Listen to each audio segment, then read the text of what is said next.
Great Transcendence. Talks given from 11th November 1975 to 20th November 1975. Original in Hindi. Chapter 1. Always sing the song of the divine. 11th November 1975 am in Buddha Hall. Note, this is a translation from the Hindi series Bhaj Govinda, literally, singing the song of the divine. This version is the final edit pending publication, and is for research only. Oh idiot! Sing the song of the divine, sing the song of the divine, sing the song of the divine, because at the time of death the memorization of grammar will not save you. Oh idiot! Drop the desire of accumulating wealth, awaken right understanding, make the mind desireless, and be contented and happy with whatsoever you gain through your own labor. Do not be infatuated by the beauty, the breasts, the navel, and the waistline of a woman. These are nothing but contortions of flesh and fat. Contemplate upon this again and again. Life is as transient and unstable as a droplet on the lotus leaf. Understand it well that the world is suffering from the disease of ego and is wounded by sorrows. The family takes interest in you only as long as you are capable of earning money. As old age comes and the body becomes decrepit, no one in the house even bothers about you. 2. Chapter 1. Always sing the song of the divine. Only as long as there is life in the body, do the people in the family care for you. The life gone out, the body fallen lifeless, even one's own wife is afraid of that body. A child is obsessed in playing games, a young man is obsessed in young women, the old are obsessed with worries. Man never turns towards the divine. The first and the basic sutra to be understood is that truth is attained in emptiness and is lost in words. Truth is attained in silence and is lost in speech. Truth has no language. All language is untruth. Language as such is created by man. Truth is not created by man, it is his discovery. Truth is. It is neither to be created nor to be proved, but only to be unveiled. And this unveiling of the truth happens only when all the noise of language inside stops, because language is the veil. Thoughts are the only obstacle. When a child is born, he has no language.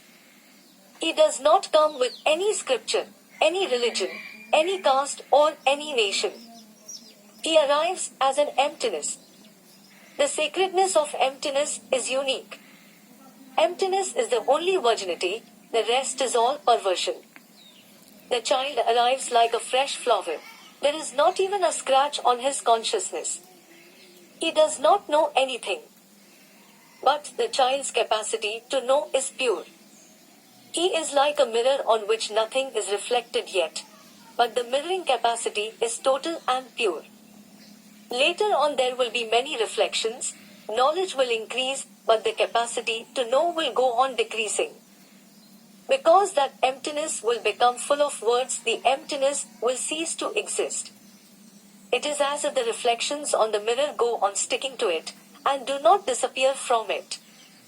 Then, the mirror's capacity to reflect will go on decreasing. A child is born. He does not know anything, but his capacity to know is pure. That is why children learn quickly, and old people learn with difficulty. It is so because the old person's capacity to learn has become less. He has had enough of everything. A lot has been written on his slate. His paper is no longer blank now. For writing something new, the paper has to be made blank all over again. You can attain truth only if you can become again like the newborn child. So the arrival of the child in this world is the first birth, and the second birth is when sainthood is born in him. Whosoever goes through the second birth is Dvija, twice born, and he is the real Brahman. The scriptures say that all are born like Sudras, untouchables. It is very rare that someone becomes a Brahman. Most of the people are born like Sudras and die like Sudras. Who is a Brahman? Not the one who knows the Vedas, because anyone can know the Vedas. Not the one who has memorized the scriptures, because anyone can memorize scriptures. Memorizing the scriptures is just memory, not true knowledge. Only he is a Brahman who knows Brahma. You have come here. You may not know that your coming here is actually the quest for being a Brahman, the quest to know Brahma. Shankara wrote the first words of this sweet song when he was passing through a village and saw an old man memorizing the rules of grammar. He felt pity for this old man who was on his deathbed. The Great Transcendence 3 Osho. Chapter 1. Always sing the song of the divine.